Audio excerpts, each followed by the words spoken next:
वो स्टेटमेंट्स हैं जो कंपनी की प्रॉफिटेबिलिटी, लिक्विडिटी और फाइनेंशियल पोजीशन को बताते हैं to the various stakeholders. Now let me tell you, there's a difference between stakeholders and shareholders. When you say shareholders means only equity and preference, है ना, सिर्फ वही दो लोग आते हैं. लेकिन when I say stakeholders, so stakeholders includes government, employees, everybody who is directly or indirectly associated with the company. Now there are majorly two types of financial statement. One is a statement of profit and loss, and the other one is balance sheet. अभी trading नहीं है, वो P&L में आ गया. उसके अलावा और भी है, हाँ, इसमें कैश फ्लो स्टेटमेंट है, नोट्स टू द अकाउंट्स है, लेकिन इस चैप्टर में हम इन दोनों के बारे में खास पढ़ने वाले हैं. Statement of profit and loss, that is profit loss account including your trading account and your balance sheet. Statement of profit and loss shows the profitability of the business, and balance sheet shows the actual position, the liquidity position, and the real financial position of the business. के business insolvent तो नहीं है. कोई भी business insolvent कब होता है? हम कब कहेंगे कि ये business insolvency पे है? कोई धंधो नादारी ने कगार ऊपर છે આપણે ક્યારે કહીએ? When is a business insolvent? Yes, anyone? When they are short of cash or they are not liable to pay to creditors. Okay. Business से Anyone else? फाइनेंशियल पोजीशन अच्छी ना हो तो कह सकते हैं. हाँ, तो वही पूछ रहा हूँ ना, वो कैसे पता चलता है? आप कैसे बोलोगे कि इस कंपनी की फाइनेंशियल पोजीशन अच्छी नहीं है, ये कंपनी इंसॉल्वेंट है?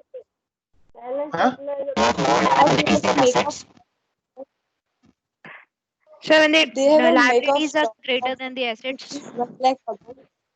एग्जैक्टली. बेटा एक मिनट में जरा बोल दूं आप लोगों को, अगर आप अपना हेडफोन यूज करके बात कर रहे हो ना, तो प्लीज सी टू इट कि वो प्रॉपरली अटैच्ड हो, वरना क्या होता है कि आपकी जो वॉइस है वो डिस्टॉर्शन में आ जाएगी, मतलब there will be noise cancellation, मुझ तक आपकी आवाज नहीं आएगी और डिस्टर्बेंस बहुत आएगा. तो आप जब भी ज्वाइन करो हेडफोन से, you see to it they are properly working, वरना डिस्टर्बेंस बहुत आएगा and I won't be able to hear what you are saying. Alright. See, कोई भी बिजनेस की फाइनेंशियल पोजीशन या कोई भी बिजनेस सॉल्वेंट है वो हम तब कहेंगे, somebody correctly said, कि जब उसकी लायबिलिटीज असेट्स करते ज्यादा होंगे. सीधा हिसाब है. ये अपने नॉर्मल जिंदगी में भी हम कह सकते हैं कि मान लो कि अगर मेरे पास आज 100 रुपए हैं, I have 100 rupees with me and I have to pay 110 to someone.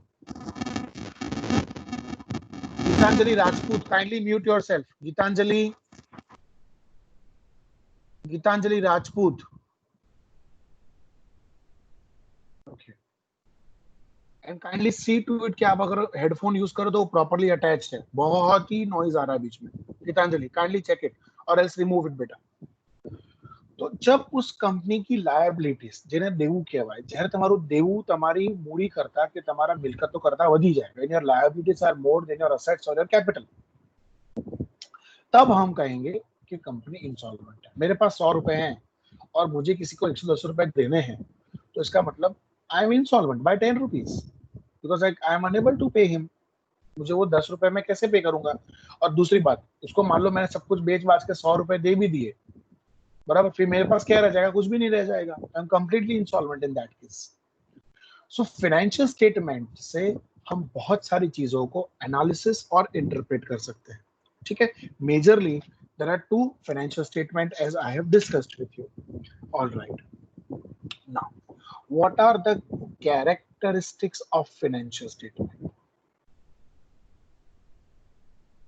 Financial statement के characteristics क्या है? Number one, कि there are two statements. Majorly, हाँ, दो स्टेटमेंट है जिससे कंपनी की लिक्विडिटी और फाइनेंशियल और प्रॉफिटेबिलिटी पोजीशन पता चलती है. ये जो स्टेटमेंट्स है they are prepared on the basis of accounting concepts and principles.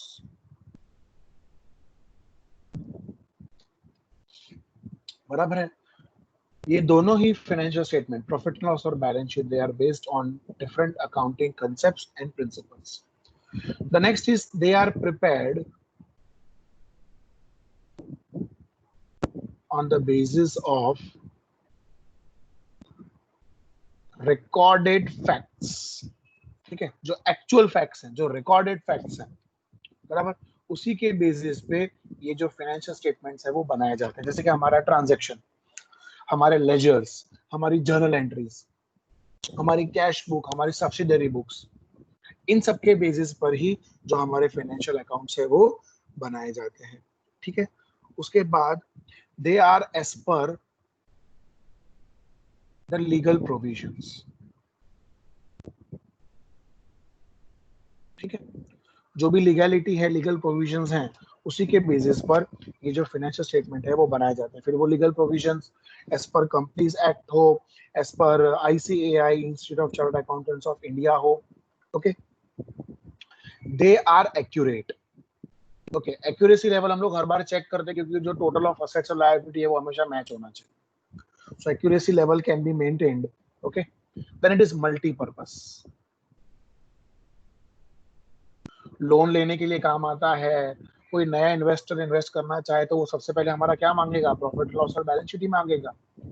ठीक है, तो सिर्फ लिक्विडिटी और प्रॉफिटेबिलिटी पोजीशन के लिए नहीं, बल्कि लोन लेने के लिए कंपनी को फाइनेंशियल स्टेटमेंट बनाना पड़ता है। कि कोई नया इन्वेस्टर आया है और वो आपकी कंपनी में इन्वेस्ट करना चाहता है, आपको कैपिटल देना चाहता है, तो उसके लिए भी ये यूजफुल है। Clarity, whatever is being recorded, it is recorded clearly based on facts and figures that we have. So there is a clarity. ठीक है, मान लो अगर हम assets depreciate करते हैं as per straight line और reducing balance method, तो वो दिख जाता है कि वो RBM से है या SLM method से। It is very clear. Okay, और सबसे दूसरा important characteristics है कि ये comparison में मदद करता है। बराबर, करंट ईयर को आप अपने प्रीवियस ईयर्स के साथ कंपेयर कर सकते हो और आप जान सकते हो कि आपका प्रॉफिटेबिलिटी बढ़ा है, घटा है, लिक्विडिटी बढ़ा है, घटा है। All these are the characteristics of financial statements. Okay, after the characteristics we go now to the next, that is limitations of financial statement. What are the limitations?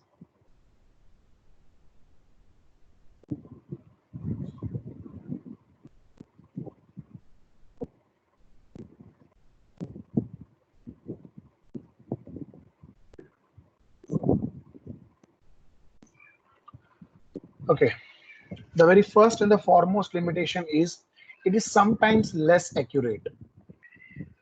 अब बोलोगे सर ऊपर आपने बोला एक्यूरेसी लेवल मेंटेन करता है, अभी आप बोलते हो कि they are less accurate. Yes, क्योंकि ये जो फाइनेंशियल इंफॉर्मेशन है, it is somewhat related to the facts जो खड़े भी किए जा सकते हैं। मुझे मेरी सेल अगर बढ़ा घटा करनी हो तो मैं कर सकता हूँ, मैं बिल नहीं फाड़ूंगा, उसको कैश में बेचूंगा, बात खत्म हो गई। तो वो चीज आप कैसे मेजर करोगे? तो उस सेंस में the financial statements are less accurate, कि बहुत जल्दी कोई फ्रॉड या मिस एप्रोप्रिएशन हाथ में नहीं आता। दूसरा, ओमिशन ऑफ सर्टन फैक्ट्स। सी, एक बात समझ लो, तुम्हारा जो फाइनेंशियल स्टेटमेंट है वो तुम्हें सिर्फ क्वांटिटेटिव डेटा के बारे में ही बताता है। It only shows you about the quantitative data. Okay, it does not shows you about the qualitative data. Qualitative data के बारे में आपको नहीं बताता है। Just remember this. सो जो चीज हमें मालूम करनी है, we are unable to know that. Qualitative की बात कर रहा हूं, जैसे मान लो कि कोई एम्प्लॉय है, वो बहुत अच्छा काम कर रहा था और वो मान लो रिटायर हो गया और उसके रिटायरमेंट की वजह से हमारी सेल्स पे इफेक्ट हुआ। या कोई मैनेजर था, वो अच्छे अच्छे डिसीजंस लेता था, लेकिन अब वो नहीं है, now he is not there. So what to do? Because of his absence हमारा प्रॉफिटेबिलिटी गिर गया। तो ये सारी चीजें जो हैं, जो क्वालिटेटिव चीजें हैं, वो हम लोग omit करते हैं, that are not included in the financial statement. So omission of certain facts. दूसरा, assets are not shown at their true values. Now, can anybody elaborate this? What does this actually mean? Assets are not shown at their true value मतलब? Yes, Gitanjali. सो उनकी depreciation value भी count की जाती है balance sheet में। गीतांजलि, फिर से तूने हेडफोन लगाया है बेटा, हेडफोन से बात कर रही है। Yes sir. Remove it. It's not, the headphones are not proper बेटा, हेडफोन्स निकाल दे। हाँ, अब बोल। सर क्योंकि उनकी डेप्रिसिएशन वैल्यू भी शो की जाती है बैलेंस शीट में।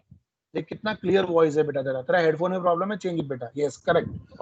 सी, let me tell you, assets are not shown at the true values का मतलब ये है कि जो तुम्हारे assets है, that you show only at your depreciated value. से फॉर एग्जाम्पल मैंने एक लैंड खरीदी 1 करोड़ रुपए की, से फॉर एग्जाम्पल मैंने 1 करोड़ में लैंड खरीदी 10 साल पहले, आज उसकी वैल्यू है 10 करोड़ रुपए। बट प्रॉब्लम ये है कि मैं सिर्फ और सिर्फ 1 करोड़ ही बता सकता हूँ। I can only show my historical cost, I can not show the market value of that land और वट एवर, कोई भी एसेट हो। हम लैंड की बात कर रहे थे। तो बैलेंस शीट जो है वो एसेट्स की ट्रू वैल्यू नहीं बताती। Yes, Jyoti Kumari Sharma, you want to say something बेटा? सर बैलेंस शीट क्या? सर बैलेंस शीट है ज्योति? हेलो ज्योति, तो you are able to hear me? Sir वो आपने पहले पूछा था ना, उसका आंसर है। क्या पूछा था मैंने? यही कि सर कौन से फिनेंशियल स्टेटमेंट है तो उसमें बैलेंस शीट है सर। ओहो, मुझे अभी मिला। ओके, कोई बात नहीं, ठीक है, ऑल राइट। सो जो एसेट्स हैं वो हम लोग सिर्फ और सिर्फ किसे बताते हैं? डेप्रिशिएटेड वैल्यू पे बताते हैं। We don't show it at the market value. तो इसका सबसे बड़ा लिमिटेशन है कि जो एसेट्स है उसकी जो रियल वैल्यू है, जो उसकी ट्रू वैल्यू है, जो उसकी एक्चुअल वैल्यू है, वो हमें पता नहीं चलती है। ठीक है, उसके बाद जो नेक्स्ट लिमिटेशन है फाइनेंशियल स्टेटमेंट का, वो ये है कि profit is relative. Profit is relative का मतलब है कि it only shows the difference between the actual income and actual expenses. What about the losses? What about the future probable expenses? They are not considered. So it is relative. It is related to that particular aspect of income and expenses. बराबर। बहुत सारी चीजें हैं जो हमें profit में minus करनी होती है, जैसे कि मान लो कि हमारा कोई कंटिंजेंट लायबिलिटीज में लॉस होने वाला है, हमें पता है, तो उस साल उसको माइनस कर देना चाहिए, लेकिन वो हम लोग करते नहीं है। So profit is a relative figure, it depends. उसके बाद effect of personal judgement, yes, या पर्सनल ओपिनियन। पर्सनल ओपिनियन का इफेक्ट पड़ता है। जैसे कि मान लो कोई बोलता है कि एसेट्स का जो डेप्रिसिएशन है वो रिड्यूसिंग बैलेंस पे देना चाहिए, कोई बोलता है स्ट्रेट लाइन पे देना चाहिए। तो ये सारी जो चीजें हैं वो फाइनेंशियल स्टेटमेंट के जो प्रॉफिटेबिलिटी को है वो अफेक्ट करती है। दूसरी, it does not satisfy all the parties.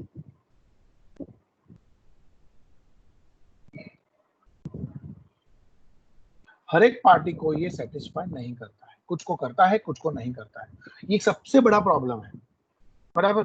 कोई इन्वेस्टर बोलेगा कि नहीं ये ठीक नहीं है, कोई इन्वेस्टर बोलेगा वो ठीक नहीं है, उनका पर्सनल ओपिनियन अलग अलग होगा। बराबर। हर एक के लिए फाइनेंशियल स्टेटमेंट यूजफुल हो वो जरूरी नहीं है, इट्स नॉट नेसेसरी। सो ये उसका एक लिमिटेशन है। उसके बाद it fails to show all the liabilities. जैसे कि कंटिंजेंट लायबिलिटी है, कंटिंजेंट लायबिलिटी को हम लोग क्या करते हैं, सिर्फ बैलेंस शीट के नीचे लिखते हैं नोट में, बट उसको हम बताते हैं नहीं है, क्योंकि वो फ्यूचर में होने वाली लायबिलिटीज है। तो ऐसी बहुत सारी लायबिलिटीज हैं जो हम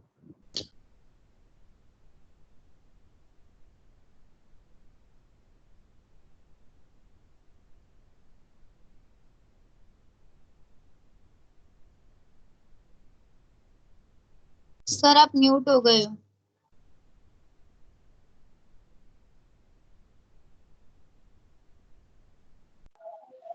सर आप म्यूट हो। अब आ रही है आवाज? Yes sir. हाँ हाँ सर आ रही है।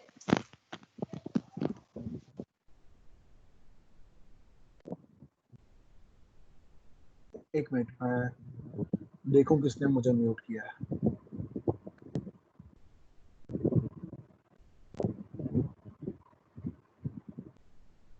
तब तक आप लोगों को पॉइंट्स नोट डाउन कर लो।